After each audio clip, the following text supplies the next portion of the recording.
Hello everyone. On today's lecture for environmental assessment and circular economy, first model which we will be talking about the theoretical background and legislation. So as I already presented myself on the first introductory lecture. So as mentioned, we will be talking about environmental assessment, circular economy. But first, we need to find out why these topics are so important, what kind of legislation we have to follow, and what is the background that this legislation was even developed in the first place. So today's lecture content will be on environmental challenges and climate change, concepts of environmental protection. We will talk something about demographics and anthropogenic impact, United Nations Sustainable Development Goals, external costs and polluter pay principles. And of course, we will focus on European Union Sustainable Investment Taxonomy and New Green Deal. After that, we will continue with environmental labels and we will make introduction into the measuring environmental impact.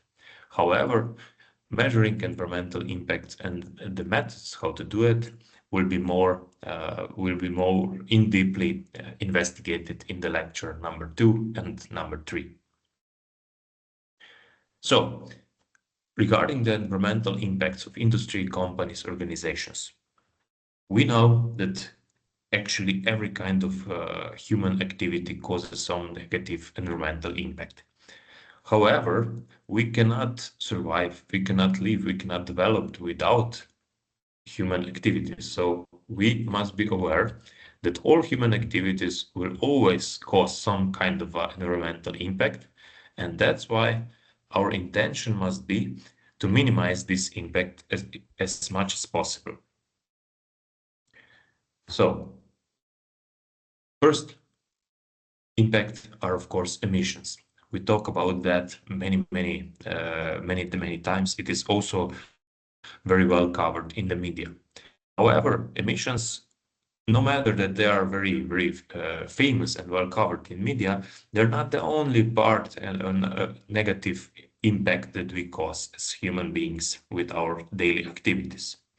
We have to be aware that one of the main issues for environmental protection is also energy use, especially fossil fuels and emission of carbon that was integrated in the fossil fuels. Then we have noise pollution, for example, because of construction, traffic, any kind of industrial processes and so on. People cannot sleep well, people are disturbed, animals need to move and are not able to use their original habitat because of the noise pollution. And this is also a very important environmental impact. Another one is, of course, the light pollution. Light pollution is also one of the impacts that we don't talk so much about it, but it is very important. The newest researchers show that negative impact can be identified also in the humans who don't sleep well because they have too much light pollution in their bedrooms, for example. There is also huge effect on aging faster because of the light pollution. We can see and we can investigate numerous cases where different plants and trees actually die before they should. Their lifespan is much shorter because of the light pollution.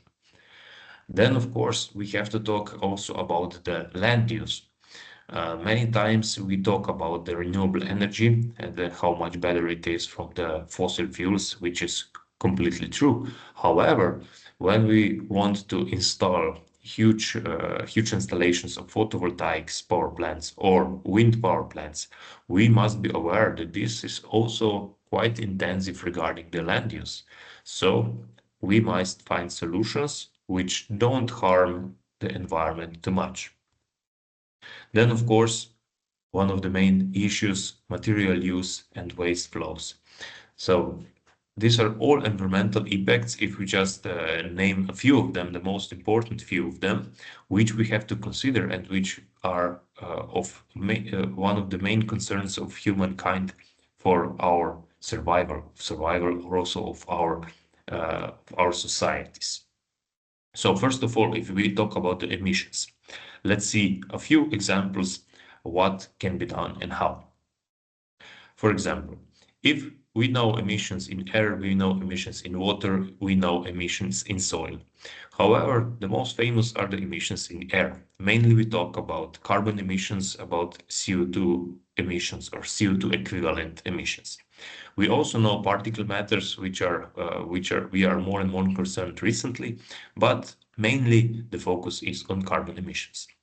So if we have, like, for example, a house where we use or house or a household where we use where we are using heating oil for heating the house, and we spend approximately 2000 liters of heating oil per year, that creates huge emissions in the environment.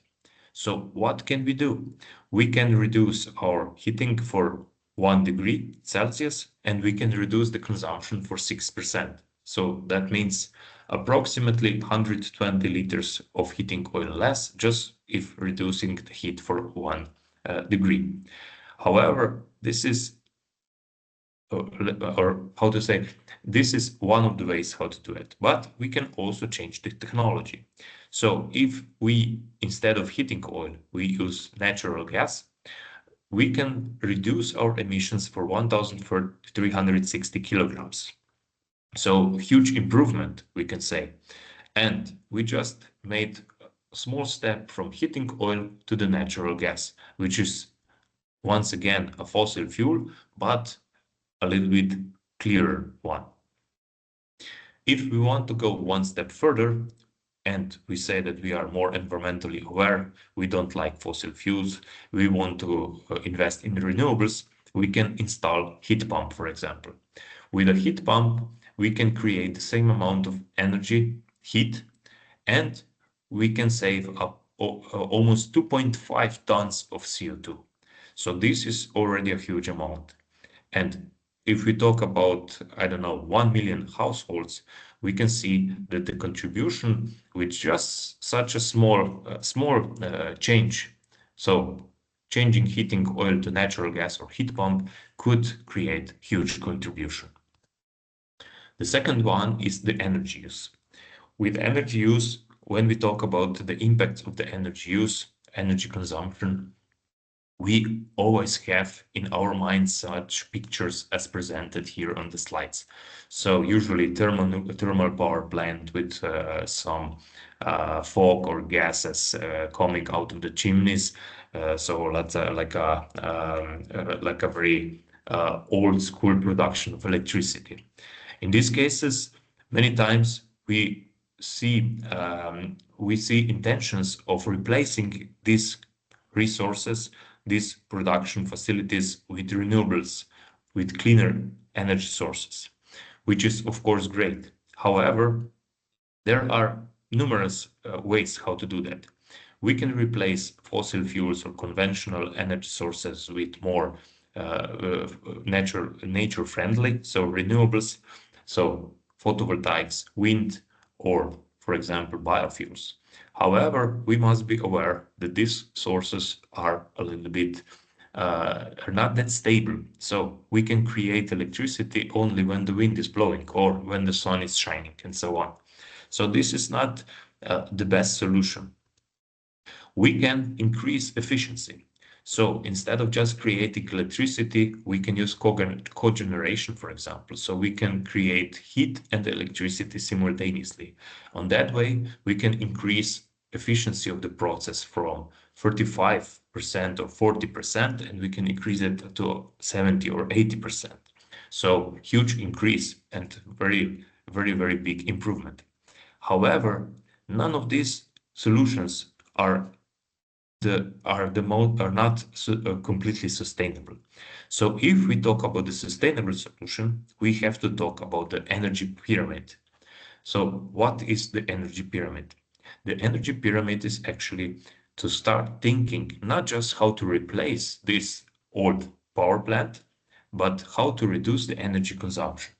If we are talking about the sustainable energy consumption or sustainable energy industry, we have to focus first on the energy conservation, then on energy efficiency, and then in the last phase to replace these sources with renewables.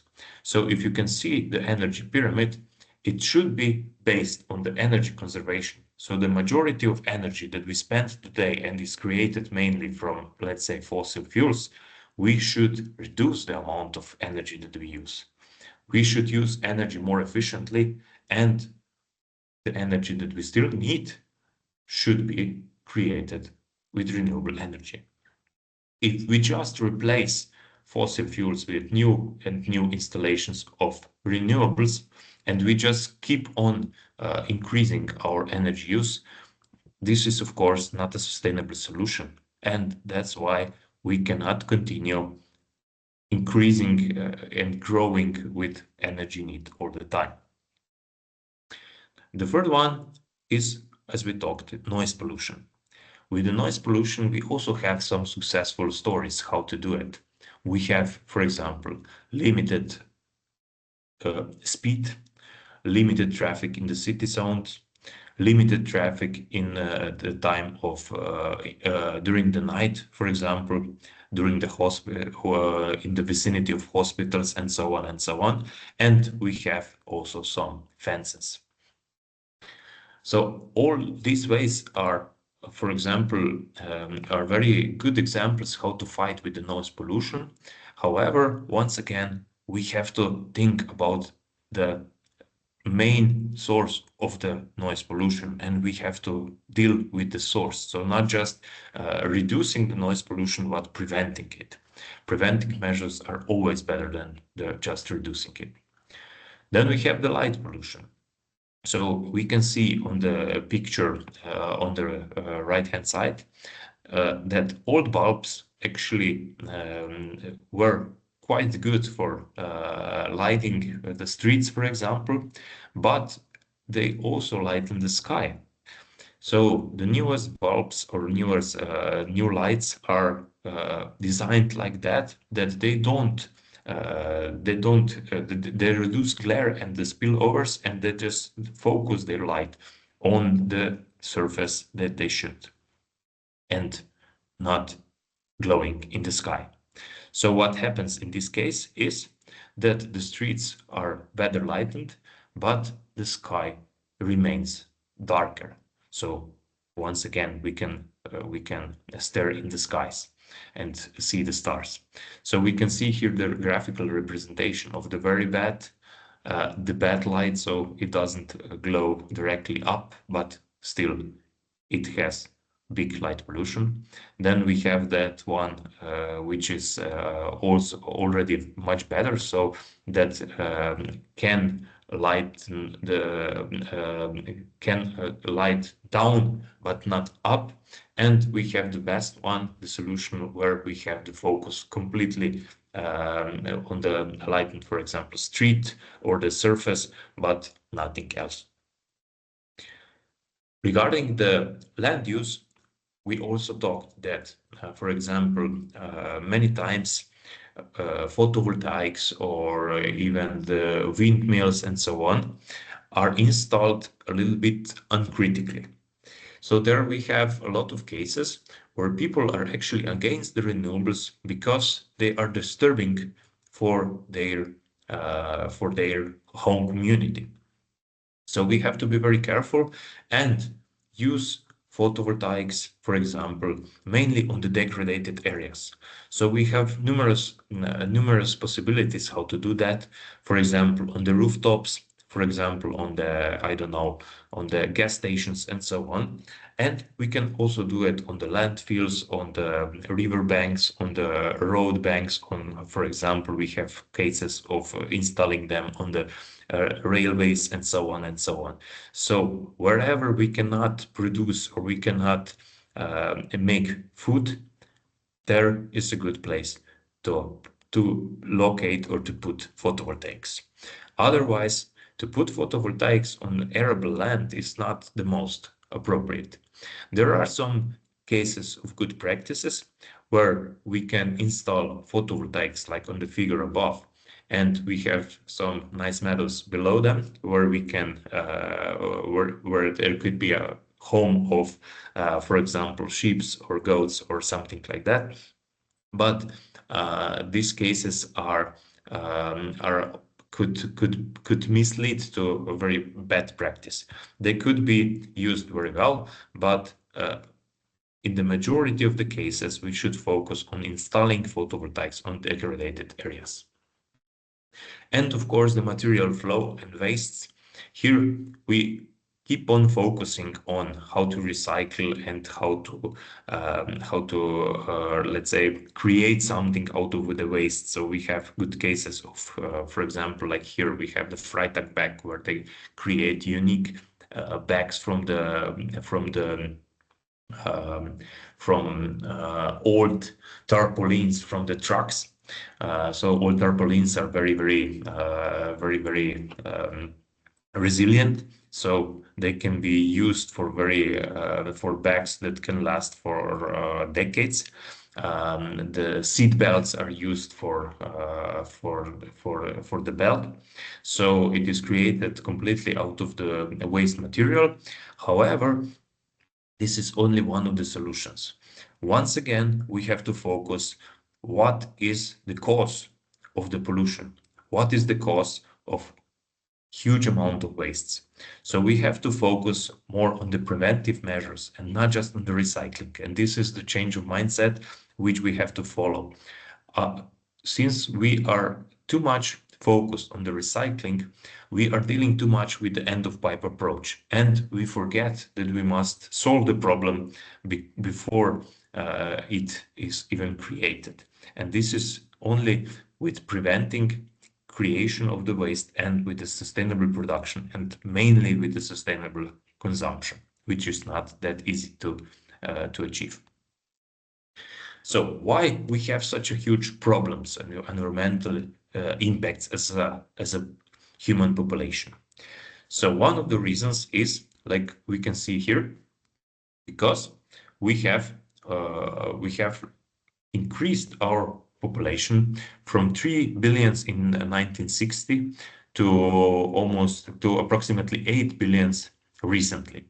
So we could say that the population increased for 2.5-fold in just a very short time. So in a matter of 65 years. So you can see here also that with, for example, blue or green line here, you can see the world oil consumption and world oil production.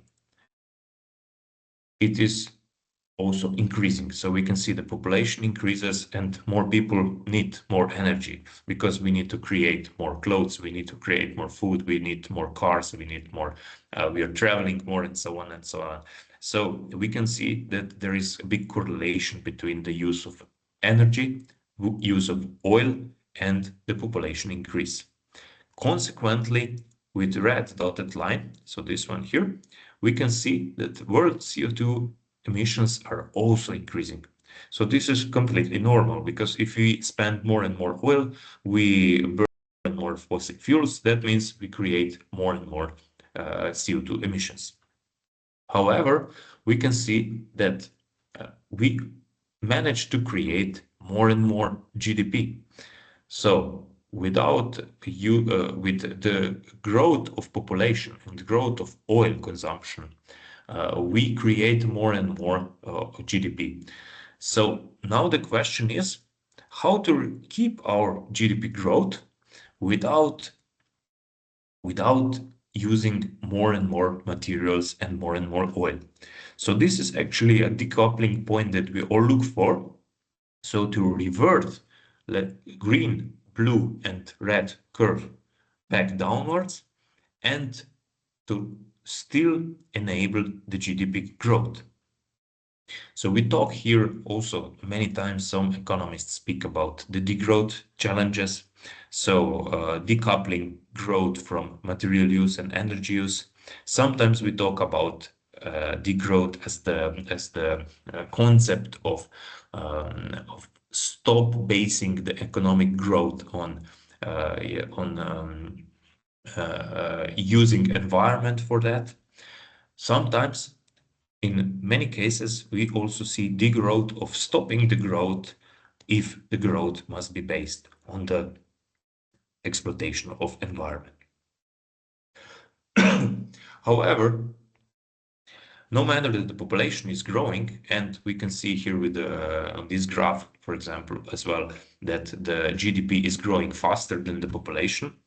We have a very, very strong correlation with the population growth and the resource extraction. So we need more energy, as seen here, and we need more material, as we see here. However, the humans are becoming more and more efficient. So we can see the purple line on the bottom, that we can create more and more out of the same amount of material. So out of 1 kilogram of steel, for example, we can create more efficient stuff. We can recycle it and so on. So we can create more and more. And now our focus is to revert once again the resource extraction as well. So we have to decrease the resource extraction and increase material and also increase the material efficiency, use of the material, and keep on working on the GDP growth. However, the GDP growth is not the best measure of measuring the country's development. It is one of the most important, and I don't believe that we can get rid of it so easily. The well-being economy concept, considering also numerous other indicators such as the social aspects, the environmental aspects, and economic aspects altogether, is, I believe, much better for more thorough evaluation of every economy. However, the GDP growth is accepted as the most influential and the most widespread indicator of the growth of the company or development, economic development of the company. That's why I believe that also all the solutions that will be developed must consider the GDP, at least at this moment. So the biggest challenges of the world, the rising population standard and standard is very well described in this video. So it's the Hans Rosling video, box by box, the growth of human population, which you can also watch and invest some more time in finding more about this interesting phenomenon. So, as mentioned, the world population has increased very, very rapidly in the recent 1.5 century. So, in the time of Roman Empire, there were less than 1 billion people in the world, so around 500 million people. Then we reached 1850. So the Industrial Revolution started. We created, as a humankind, we created more and more. We started to use more advanced energy sources. So out of the wood, we started using coal, we started using oil, we started using gas, and so on. We created the engines, steam engines, and so on. So the Industrial Revolution brought us huge improvement and development in the production of food, in the production of textiles. Everything became cheaper and more available. So this is what enabled the huge increase of the population. However, this population increase was so huge that in 1960s, 1970s, people started to realize that we are creating too big impact on the environment. So now it is already 50, 60 years from the beginnings of the first environmental protection acts and so on. more systematic ones. However, I would say that the progress in this field is still far from being sufficient. Now, when we have over 8 million people living in the world, and we have the forecasts that the population will increase up to 10 or 11 billion people living on the planet Earth, that means that we will need even more resources to feed all the people, to dress them up, to enable them, I don't know, for example, some kind of accommodation, transport, mobility, education, and everything. So in this case, carbon emissions are going to rise even further in the future. We can see here on the right-hand side the emissions during the historical period from 1850 till recent years. As we can see, at the beginning of the Industrial Revolution, UK was the leading industrial superpower. Then it was surpassed somewhere before some time before the 20th century started. United States of America surpassed them. And we can see here with the blue line the huge emissions created by the United States. However, here we can see also the rise of China. The Chinese economy started to flourish. And around in the last, let's say, last 15 years or even 20 years, the China is creating much more CO2 emissions than United States, for example. So we have bigger and bigger emitters, and we have too much focus on the reducing carbon footprint. However, no matter that the Chinese are producing more carbon footprint than the United States or UK or any other country in the world, because they are the biggest emitters, we have to consider the population of the China and population of the United States. So United States with a population of approximately, let's say, 350 million people, or Chinese with population of 1,400,000,000 people, we can very easily calculate that the carbon footprint per capita in China is still much lower than in the United States. So we have to focus and we have to consider the cumulative emissions and per capita emissions. It is one very interesting theory that also relates to this field, and this is the theory limits of growth. So we are now living in 2025, and the population is still increasing. So we can see here with the green light, the population is increasing. The industrial output is very, very high. If it is on the maximal point already or not, we cannot be sure. Food production is also very high. The resources are decreasing. So, for example, the oil reserves, for example, the steel, some specific materials or some specific minerals or something like that. We can see that this is increasing. The arable land is also actually decreasing because of the desertification, because of the desertification, because of the eutrophication, because of construction and loss of arable land, and so on and so on. So in the future, it is expected that because of the pollution, because of the too extensive resource extraction, because of too many people, and maybe some bad political decisions, we will achieve some kind of a collapse of this system. If we check statistical data, for example, for the United States, we can see that in some cases, people are already talking about the reduced potential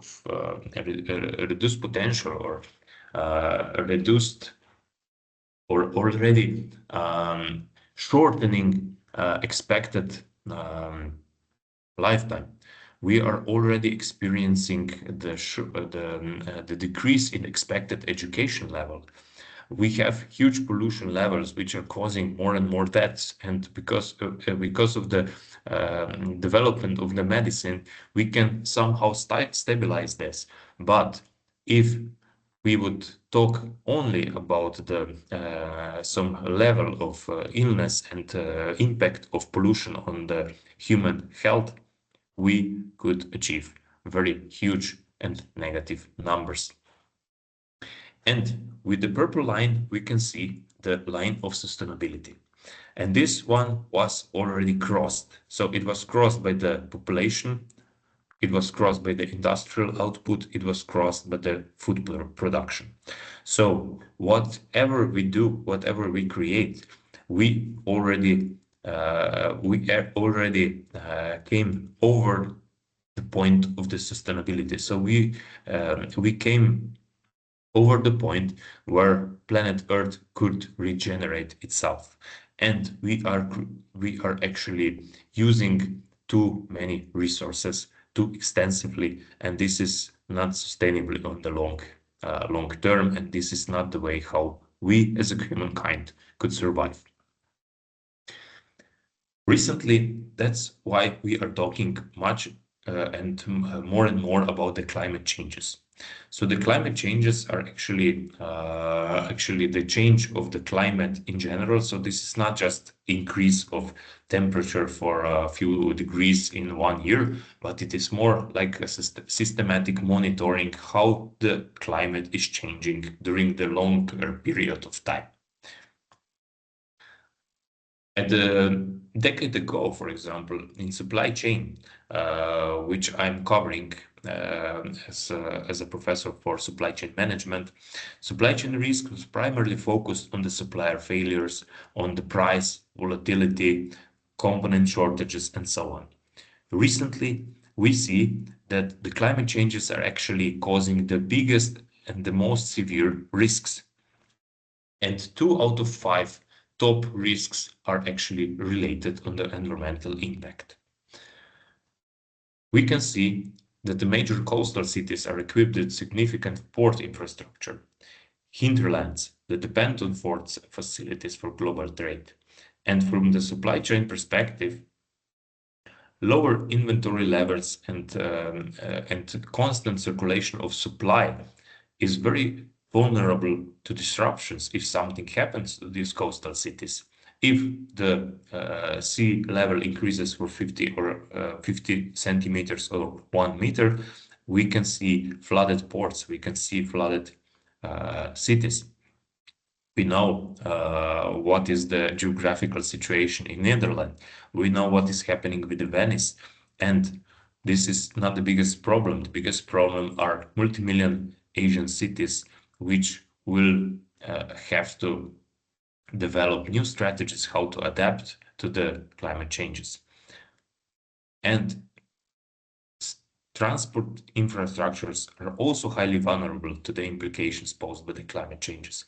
So the climate changes are not just about changing the environment, but these climate changes are mainly so very drastic for us because they will completely change our population structure with new immigration flows from the lower parts of the world on the higher grounds of the world. They will additionally decrease the hectares of arable land for the food production. That's why the food price will increase. That's why the water price will increase. There will be more severe, extreme weather conditions and shortages. And this is what really matters. And this is why we have to fight and tackle climate changes. So why climate changes are actually happening and what is the anthropogenic cause behind it? So we always had, for example, some kind of a eruption or emissions of carbon emissions. We also had some different kind of sinks of greenhouse gases like forests, oceans, plankton, permafrost, and so on and so on. But this actually functioned in a very well balanced system, circulating in the atmosphere, coming down in the earth, getting in the ocean, being stored in the ocean or in the forest, and so on and so on. During the millions of years, old forests were changed their form, and old forests became coal. After that, they became oil or gas, depends from the time period and the pressure behind it. And this was all stored below the ground, below the sea. And these stored oil reserves or fossil fuel reserves were actually some kind of a sink of carbon emissions as well. And why this is so problematic? Because this well-balanced system was now destructed by the human interfering in it by digging out the coal reserves and oil reserves and start burning them. And when we started to burn them, this created some kind of an imbalance. We don't have sufficient sinks of greenhouse gases, and that's why the concentration of CO2 is increasing. We can see recently that the CO2 emissions increasing are quite well correlated with the increase of the global temperatures. And that's why we can confirm that increased CO2 emissions, increased carbon emissions are actually causing the climate changes. So what is going to happen and what are the predictions? The predictions are not that very positive. We cannot stop the climate changes anymore. However, we can adapt to them and we can mitigate them. So we have the climate agreement, Paris Agreement, well-known Paris Agreement, which is focused on reducing the climate changes, on increasing the global temperature up to 1.5 degrees Celsius. And even in this case, we face a sea level rise of quite some meters. Only limiting the warming to the 1.5 degrees gives us a chance to limit sea level rise to around 1 meter in the long run. However, even if we remain on the 1.5 degrees Celsius, the probability of reaching critical tipping points, for example, for Greenland or Antarctic ice sheets and so on, are very high. The tipping points are, of course, uncertain, but the estimates lie that it is somewhere between 1.5 and 2 degrees. So that's why it is so important to limit the climate changes and the global warming to the 1.5 degrees. However, the recent data show us that we already achieved 1.5 degrees in the last few years. So this is not yet the long-term data, so that doesn't mean that the climate has changed for 1.5 degrees, but it is very clear in which way we are going. So that's one of the reasons why some countries created some kind of climate pledges. These are information, or these are the data, the climate pledges from 2018 or 2019. We can see that mainly only European countries has made some commitment on the climate pledges. We have some other countries also, like Japan, Australia, Brazil, and Canada that followed, but the majority of the rest of the world is colored in red or black color. So that means no pledges or no emission reduction targets yet. After a few years, the situation has improved, and situation at the end of 2021 was that we have only one country that is compatible with the Paris Agreement of 1.5 degrees. This is Gambia. All the rest, as you can see, are insufficient or highly insufficient. Also, European Union, Germany, Japan, Norway, Switzerland, for example, well-developed countries, also United States. So countries which are leading the global development are still insufficient regarding the climate pledges. If we consider the fair share, so that means that the lower income countries contribute less, rich developed countries contribute more, especially considering the historical perspective. We see that there is more than just one country compatible with the Paris Agreement, so the Costa Rica, Ethiopia, Kenya, Morocco, Nepal, Nigeria, and the Gambia. However, the rest of the world is still more or less insufficient.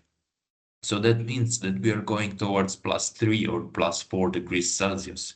So can you imagine what would happen with us if we would have, instead of 36.5 degrees Celsius our temperature, we would have 39.5 or 40 degrees Celsius.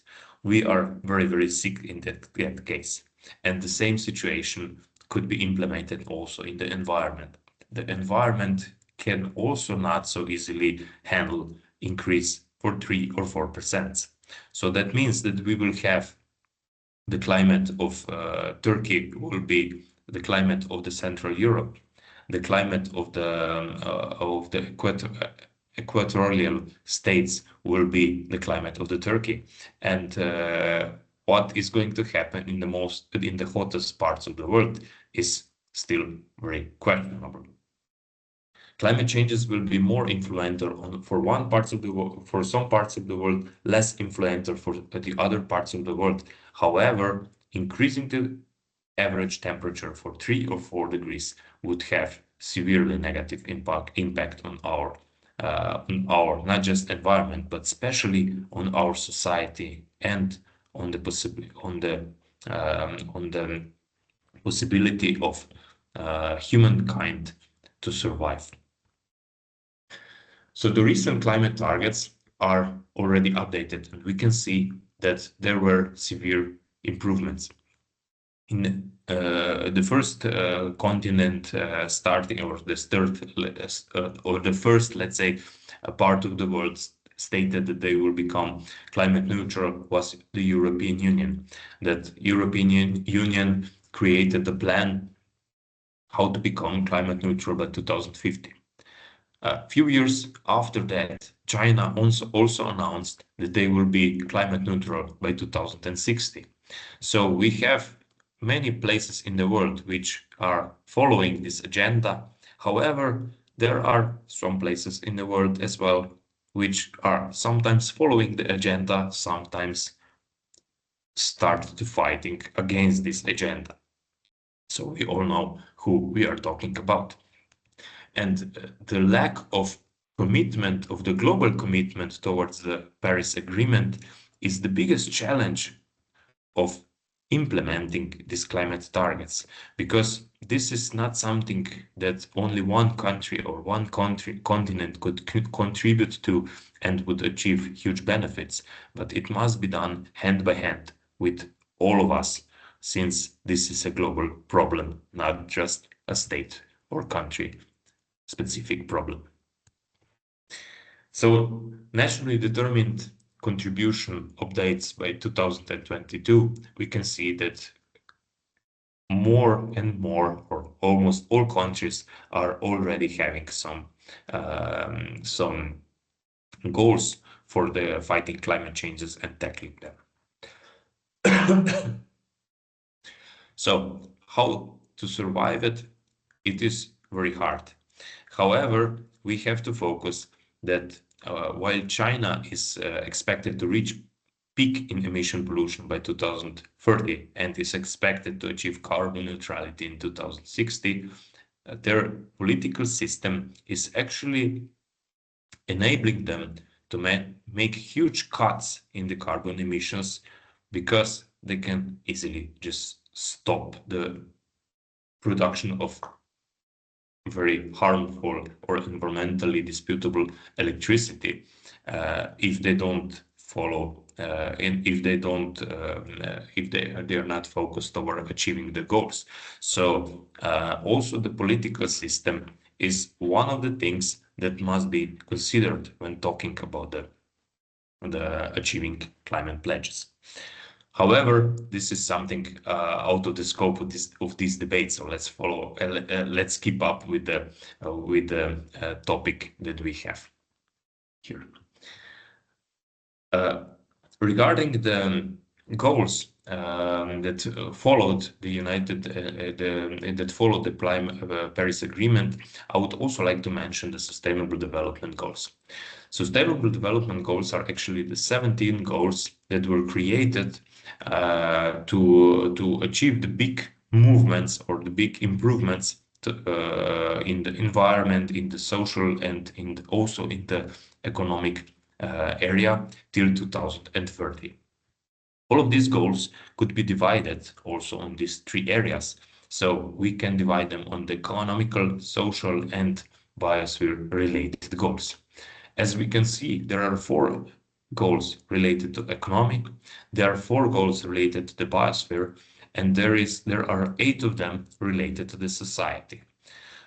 We have to be aware that the climate changes will not destruct the environment only, but the climate changes will have the most negative impact on the human society.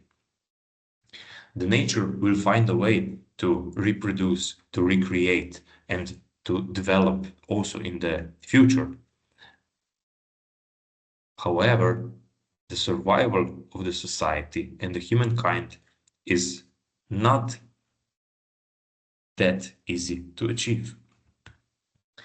So one of the strategic documents in this field is are also the 6 pillars of the European strategic development, developed in 2018 and valid for 2019 to 2024.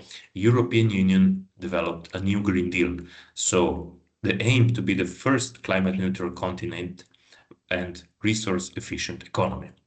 So why are we so focused on being resource efficient? Because European Union is having huge problems with natural resources. We have huge problems because we are very energy dependent from natural gas. We are energy dependent from oil. We are energy dependent from nuclear, from uranium for the nuclear power plants. We are also dependent from different minerals and scarce materials and so on and so on. So it is not just the, how to say, it is not just because we are more environmentally friendly people in Europe, but we also have to be pragmatic. We need circular economy more than some others. We need renewable energy more than others because we don't have our own resources. So if we want to be independent and self-sufficient, we have to change our economy and our way of living. There will also different pillars focusing on the digitalization, on economy works for people, stronger Europe, promoting European way of life and European democracy. And of course, this was now upgraded to the new strategic agenda for 2024 to 2029. And here we have 3 priority areas: a free and democratic Europe, strong and secure Europe, and prosperous and competitive Europe. So the new Green Deal is still one of the most important issues. Promoting green and digital transition is one of the main motivators or main pushes for the competitive Europe. So bolstering competitiveness of European Union is mainly based on the green and digital transition. However, now we also talk more about stronger and secure Europe and comprehensive approach to some foreign affairs. So the three pillars of European Union industrial transition are green transition, digital transition, and global competitiveness based on these two.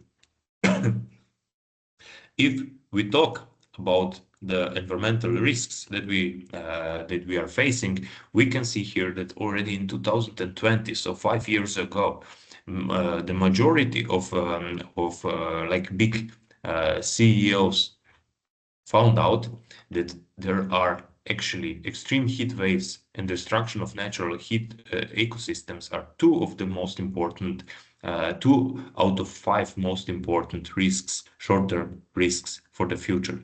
So we see economic confrontation, political polarization, heat waves, destruction of ecosystem, and cyber attacks.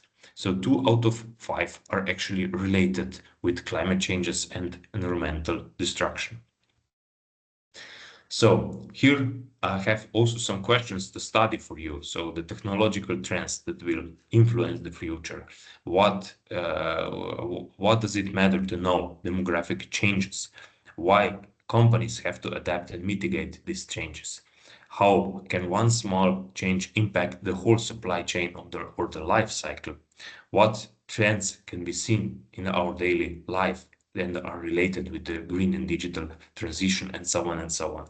So these are the questions to study in your individual part. And now let's continue with the European Green Deal. So the European Green Deal is, as mentioned, let's say an action plan how to achieve climate neutral continent by 2050. So we want to eliminate greenhouse gas emissions by 2050. What is the base for this is that European Union wants to transform to a modern and resource-efficient competitive economy. We have huge problems now because we are too much import dependent on the gas, on the oil, on resources. So that's why if we want to become more independent and more resilient and more competitive, we need more renewable resources that we can handle and we can create, and especially energy by ourselves. So the European Green Deal is actually mentioning that we should reduce greenhouse gas emissions by 55% by 2030, that we have no net emissions by greenhouse gases by 2050, that we can adapt fully to the impacts of the climate change by 2050, which is also a very challenging one, that we will protect our natural capital, so the ecosystems and so on, and that we will consider the health and well-being of citizens from environment-related risks. The focus is on the smart and sustainable mobility, renovation of buildings, energy efficiency, renewable energy sources, circular economy, and reducing emissions. When we talk about the, for example, Green Deal, there is also one very interesting theory, the donut economy, developed by the Reform. So this donut economy actually shows us here on the right-hand side. This green part is the safe and just space for humanity. So if we create too much impacts on the environment, we overshoot, for example, one of these impacts, so the climate change, ozone layer depletion, air pollution, biodiversity, land conversion, fresh water withdrawals, nitrogen loading, chemical pollution, or something like that. We create very negative impact and we reduce the safe and just we reduce the possibility of humanity to live in the safe and just space.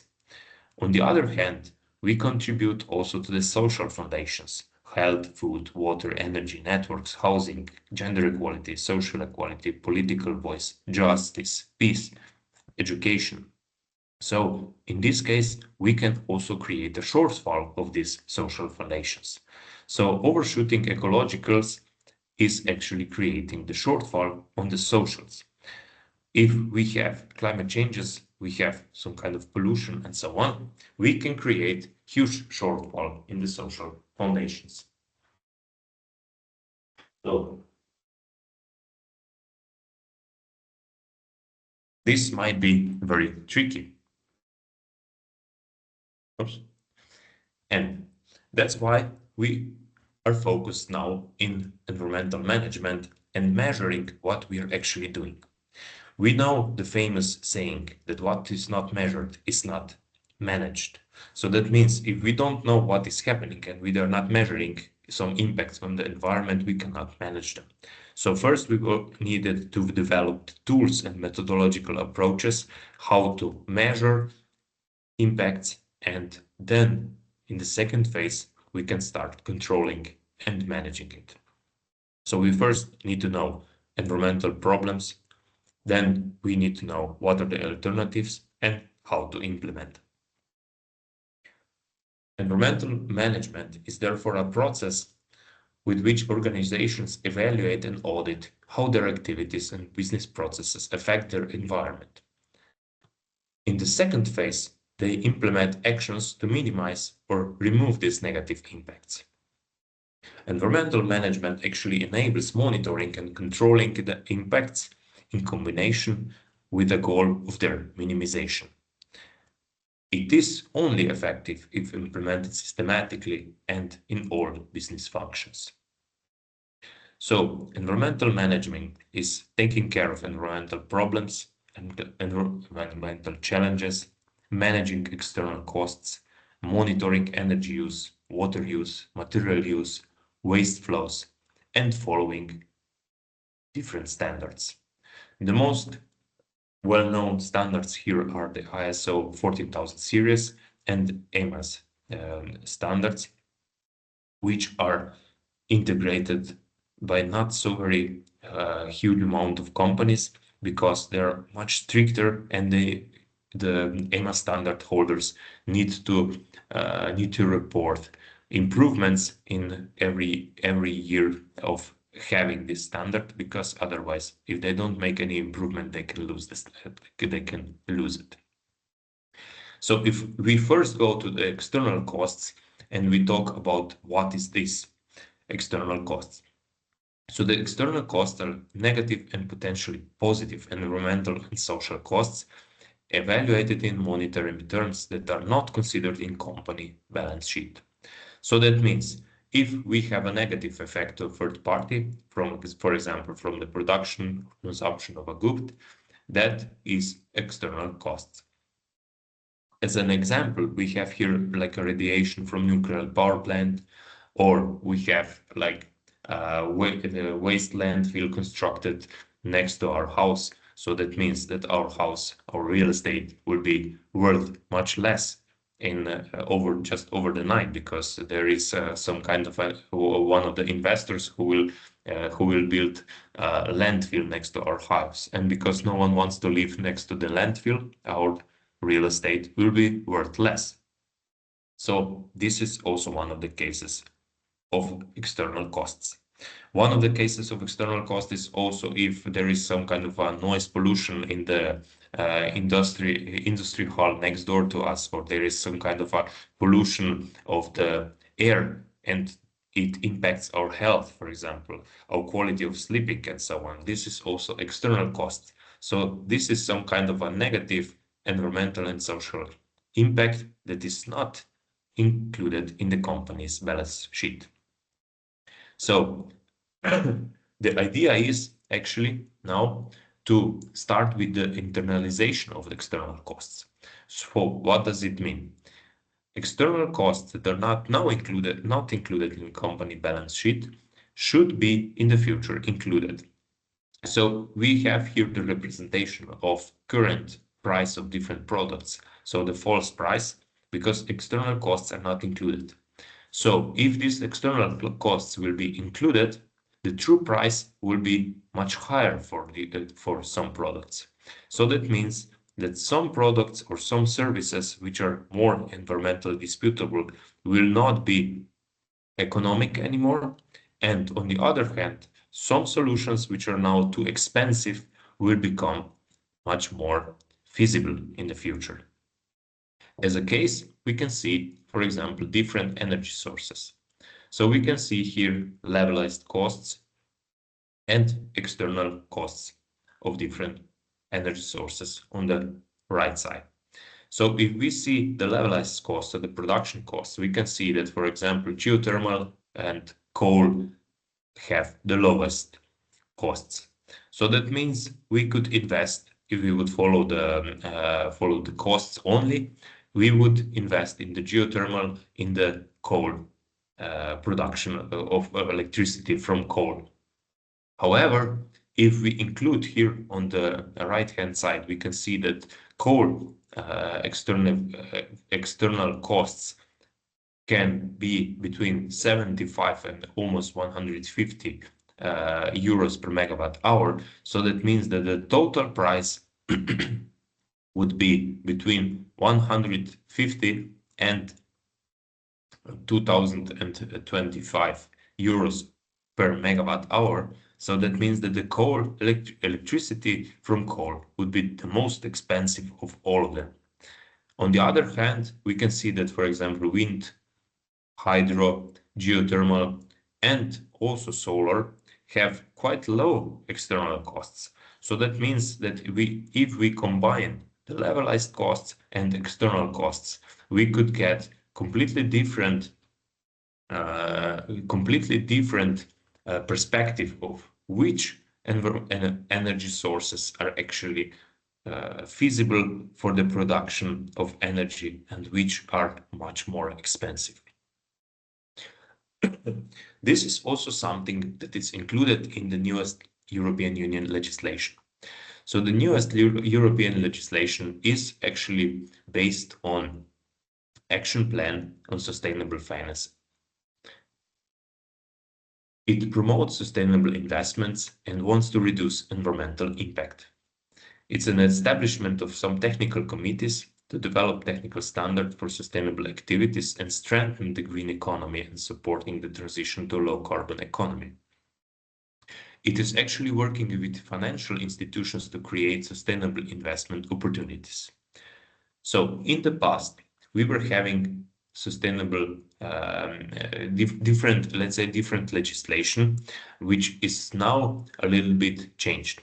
So since 2022, the focus is Corporate Sustainable Reporting Directive.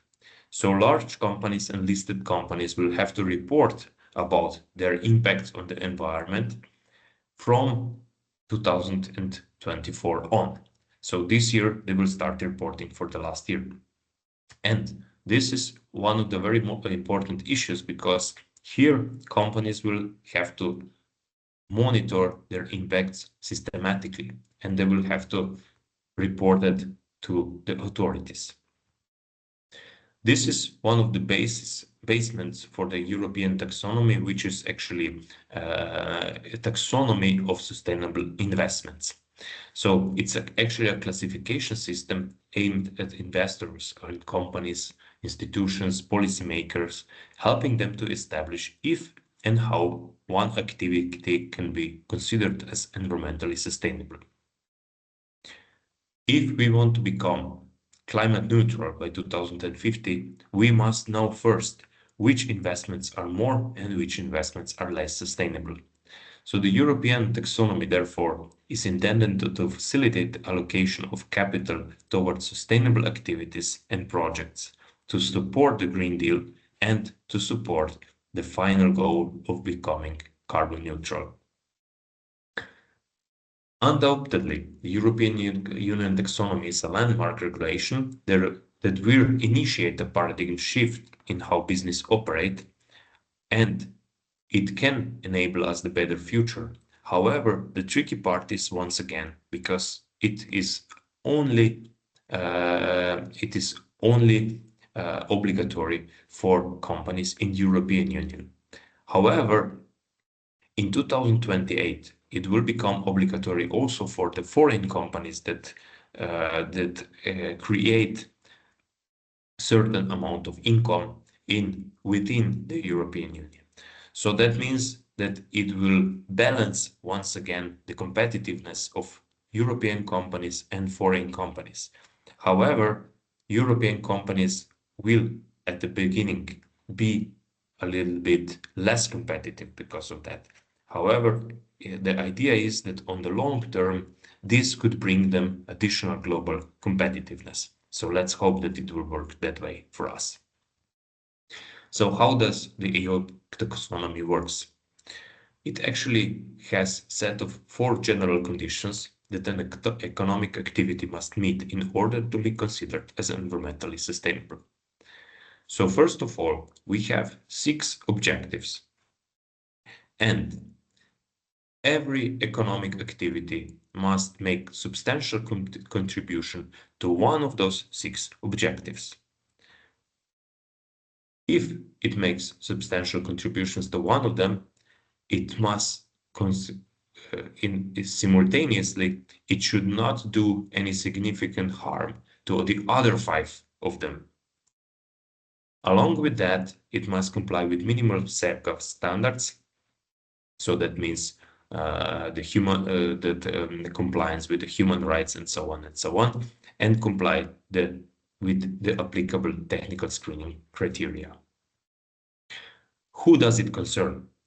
At the moment, it concerns large companies, financial markets, and European member states. So as mentioned, we had Paris Agreement, we have Green Deal, we have numerous legislative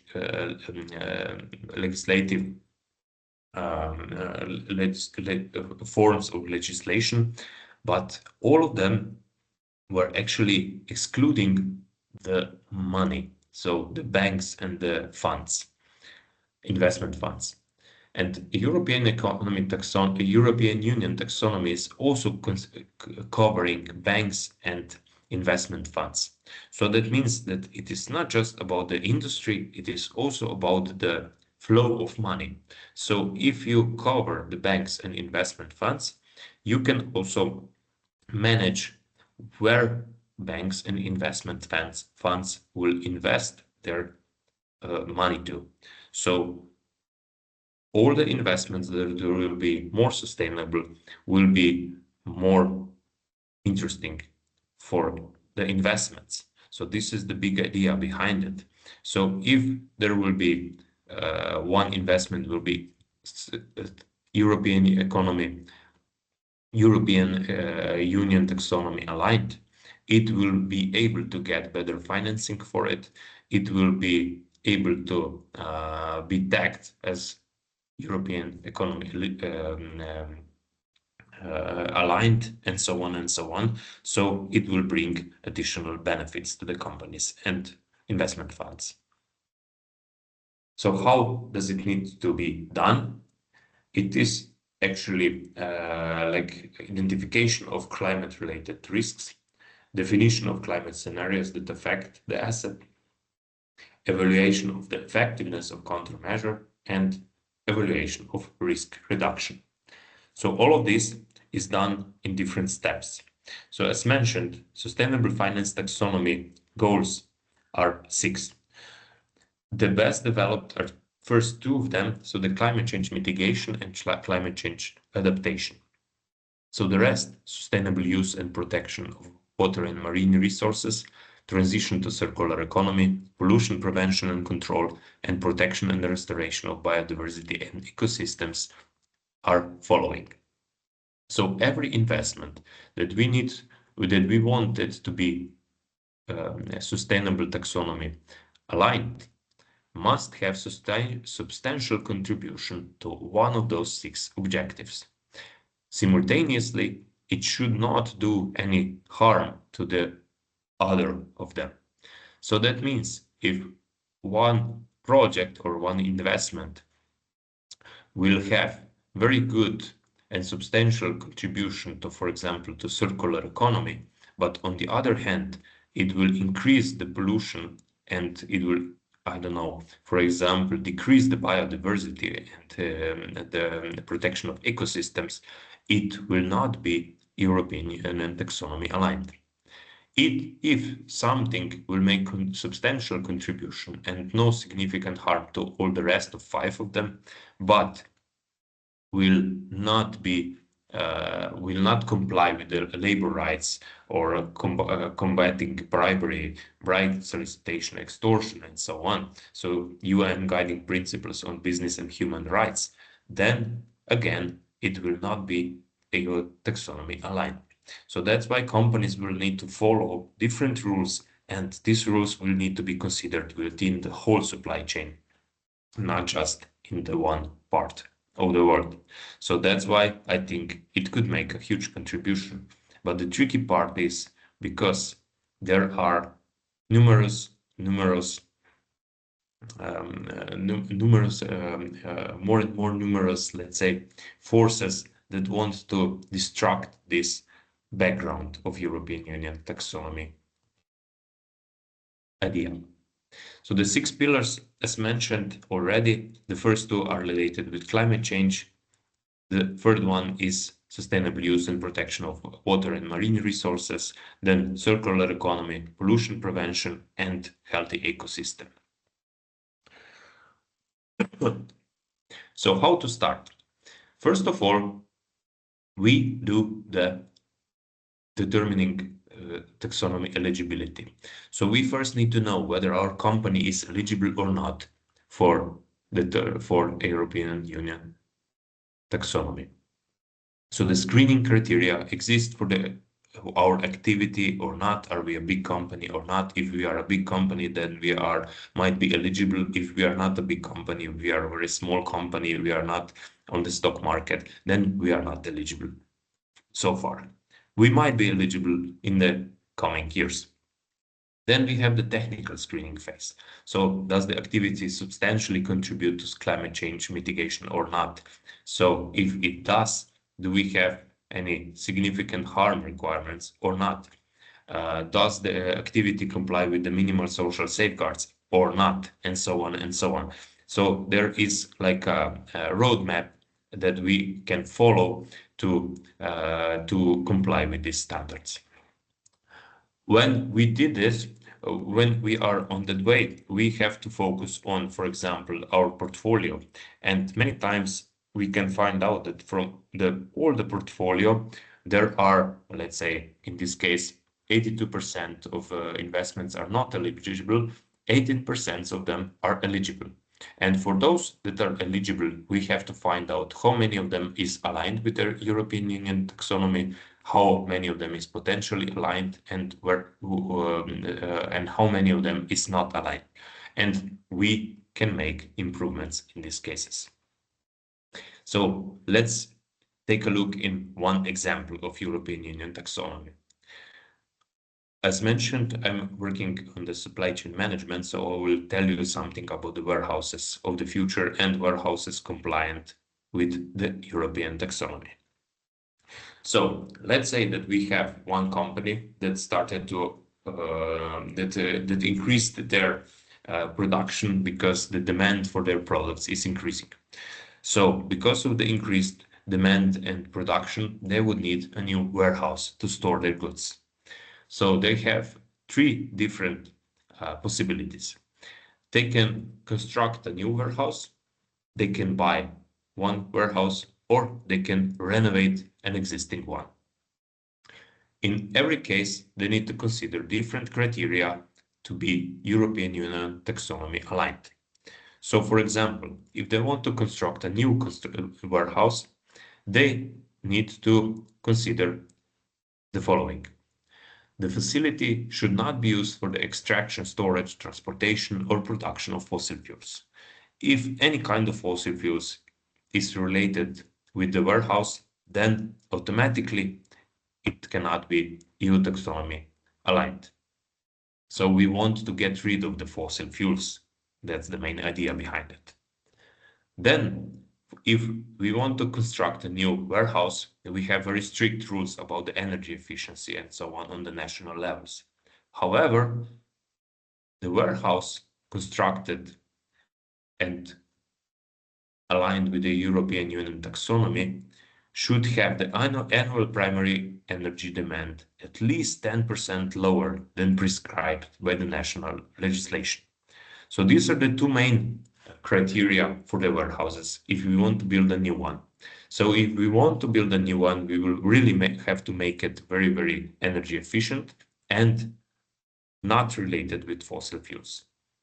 So if we say, okay, I don't want to build a new one. I'm not so interested in building such a energy efficient building. What about if we renovate our existing one? So once again, if we renovate it, the building should once again not be used for the extraction, storage, transport, or production of fossil fuels. So it doesn't matter if we build a new one, if we renovate it, we should not relate it with fossil fuels in any case.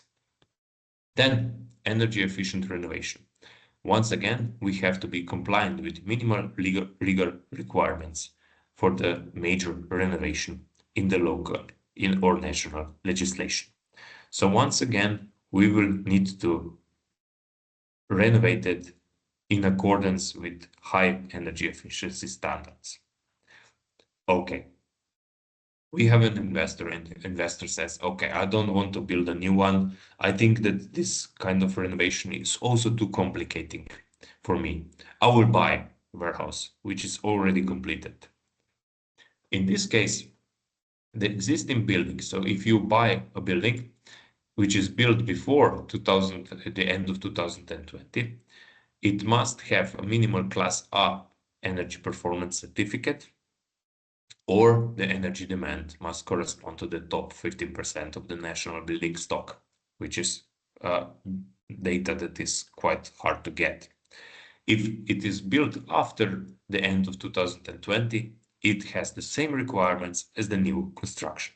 So that means even if you want to build it, even if you want to buy it, it must have minimal Class A energy performance certificate, so it must be very high energy efficient, or it must be done as a new building. So what I want to say is that it is impossible to get rid of the high standards for the energy efficiency. It is impossible to get rid of the restriction of not using it for the fossil fuels. So with European Union taxonomy, we can see how it will affect, for example, a simple real estate like warehouse, how it will affect the whole supply chains, because this will start to exclude fossil fuels out of it, and it will become more and more energy efficient in the coming years. So in general, environmental auditing is precondition to assess which activities are environmentally sound, to present which products are more or less sustainable, and for that we can also use some environmental tax. So what are the environmental tax and why we use it? If we have environmental label on the product, it shows us something, it tells us something. So environmental labels, initial intention is to be informative. If we talk, for example, about the warehouse that has very low energy consumption, we need some kind of an energy tag to prove that, because if we want to, let's say, buy a new warehouse, we will not measure the energy consumption, but we would need some certificate that will prove that if we buy this kind of a building, that it is sustainable EU investment taxonomy aligned, and that we will not spend too much money on the electricity or heat consumption after we buy it. It has some educational, promotional value. It can enable some differentiation. So for example, if we buy a bio product, organic product, the price could be maybe higher, because we can sell it for a bigger price because it has some added value. So it is also a case of strategy of differentiation. It could be precondition for the business. So like we mentioned, for the example, for the warehouse, it must be Class A. For green public tenders, for example, Forest Stewardship Council tax is a precondition many times. And it is also added value for the product. So, for example, maybe compostable bags for the organic wastes, it is definitely an added value for the product. So we have different environmental tax, for example, for the food items, certified sustainable seafood, ecological, without genetical modifications, and so on and so on. Different types for food items. We also have different types for many numerous other items. So for the food items are maybe the most well known because we meet with this tax daily. We can see it also with the biodegradable tag on the back and with the Forest Stewardship Council, so this FSC, so the packaging made from sustainable sourced paper or wooden product.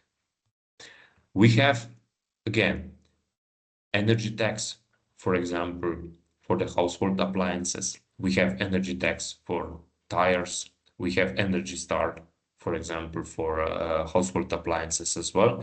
And we have this energy certificate of the building, which assesses how much energy the building will need, what are the emissions, what is the energy for the operating of the building, and so on and so on, what are the potential actions for the improvements, and so on. And all of these, as mentioned, are some kind of a tax that give us some value, that gives some value to the customer, some informative value, what is happening and how the product was developed. Is the product more sustainable or less sustainable, and so on. On the other hand, we have also some environmental tax that are a little bit more systematic and more comprehensive. So here I am thinking about the European Union Ecolabel, the Blue Angel, Nordic Swan Ecolabel, for example. All of these are actually considering the life cycle perspective. So that means that if a product has this label on it, it means that it was made by the improvements within the whole life cycle of the product. So considering the in the first stage, the raw material production of the product, distribution, use phase, and the end of life. We have also different types of tax for the fair trade, for the textile, for the wooden or paper products, and so on and so on. So increasing awareness and knowledge. Why does that matter? Because if we increase awareness on the environmental consciousness, if we increase awareness of environmental challenges, if we increase awareness of what are the potential sustainable investments and what are potential greenwashing activities, we can more efficiently tackle the climate change, and we can have better transparency for our future decision making. Information on impacts must be based on standardized methodology, such as, for example, carbon footprint, such as, for example, life cycle assessment, such as, for example, water footprint or ecological footprint or something like that. And this kind of methodologies gives us a valuable insight which products are more and which products are less sustainable. And for those consumers, for those users that has high environmental awareness, this enables them the possibility to choose the product which has lower impact on the environment. So it also gives us the possibility to make the change, because many times we are not aware what kind of product or which product is better, which is worse. Simple case of this is, for example, a plastic bag for single use. We have seen, for example, that plastic bags for single use are not good for the environment. However, if we want to use those bags for the multiple use, we have to use it at least 130 times to be more environmentally friendly than the single use bag. So something to consider till the next time we see each other, because Many times we just buy the multiple purpose bag and we use it maybe 5 times or 10 times, then we throw it away or forget about it or something like that.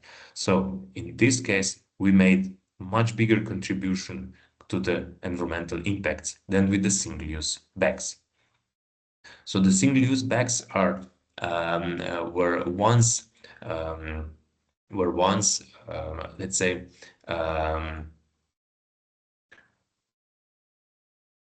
compared to the pimples on the skin of the teenager. So they are problematic, they look very bad, but they are not the core of the environmental problems. Same as the teenager's skin is not the core of the health of the person. What I want to say is that when we talk about environmental issues, about environmental problems, we must dig deeper. We must evaluate and monitor what is happening to be able to find out the hotspot and to be able to find out which problems are the most influential for the environment. When we get this information, we can focus on solving it and decreasing the impact on the environment based on the data where we have the biggest problems and not just on the first sight what looks worse. So that's why I wanted to present you the case of the plastic bag, because the plastic bag, we have lots of plastic bags in the environment, unfortunately. In some countries, some cultures, for example, in Asia, in India, the situation is very bad. In other countries, situation is much better. However, this is not the core of the problem. The core of the problem is too big consumption. The core of the problem is too big consumption of fossil fuels. The core of the problem is that we don't care much about the environment. So these are the core problems, not the plastic bags. And the plastic bags are too many times used just for the greenwashing. So the environment usually appears as a threat to the business in various forms, as a public pressure from individuals, non-NGOs, regulation, cost for cleaning, for example, a liability for damages, cost, and so on and so on. So responsibility for the product throughout its life cycle is something that producers must consider already when designing a product. And now what is happening is that many companies are seeing environment as a value added and as a some kind of a strategy for achieving long-term profits, because working hand in hand with the environment actually brings them additional benefits of lower costs for the waste management, lower production costs, lower material costs, lower energy costs, and so on and so on, better image and so on. And that's why environment is actually becoming also a business opportunity.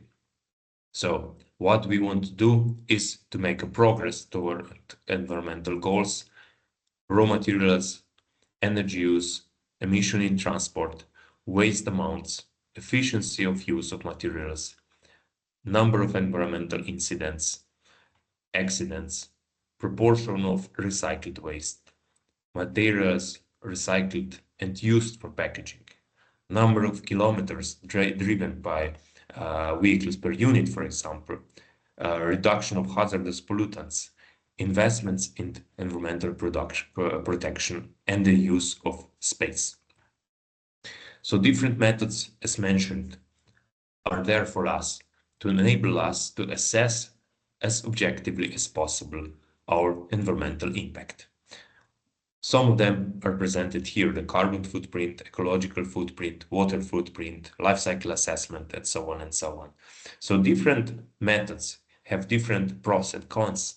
And in the next lecture, we will find out more about the carbon footprint, and then we will follow with the ecological footprint. But first of all, I would like you to do the task for today's lecture. So I want you to study the European Economic Compass that provides visual representation of the context of the European Union taxonomy.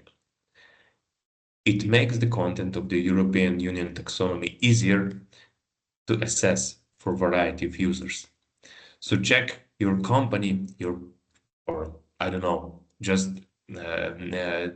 consider one product or one service and find out for that product or service or the company that you're working in, which alternatives are activities are included in the EU taxonomy.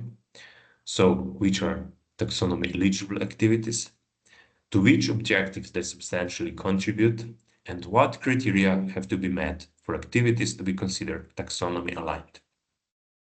It is also important to note that minimum standard safeguards like social standards have to be met. So, EU Taxonomy Compass aims to make it easier to integrate the criteria into business databases and other IT systems. So, your final output should be to prepare a report with core findings.